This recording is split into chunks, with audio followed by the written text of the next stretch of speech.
If you are a programmer, then you might want to go around and then change out things in Blender.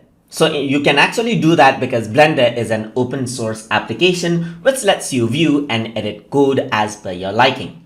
So to view and edit the code, I'm going to go around over here on to edit, and then I'm going to go to preferences. So in preferences, you can see that right now there is nothing over here on the bottom. So I'm going to go around over here on to interface, and I'm going to enable something called developer extras. So once I do that, you can see the experimental feature actually pops up.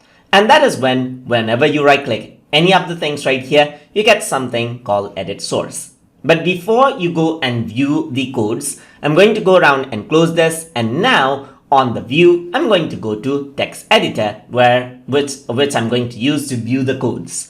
So to do that, I'm going to go to edit, I'm going to go to preferences, and over here, I'm going to go around onto any of the settings right here. So most of the settings have this. You can right click on anything and click on edit source. So once you do that, what happens is that nothing happens right now, but you can go around over here, and whatever you right click on, you see it here, and you see its programming codes right here. And if you know programming, then you can use your programming skills to edit this out as per your liking.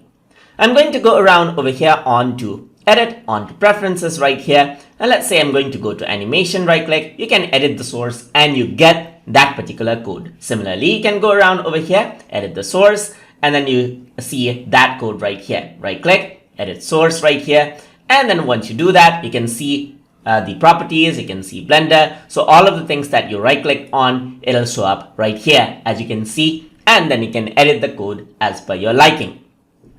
And that is how you can use the view source code so that you can view the source code and then edit it inside of Blender. So hope you guys learned something as always.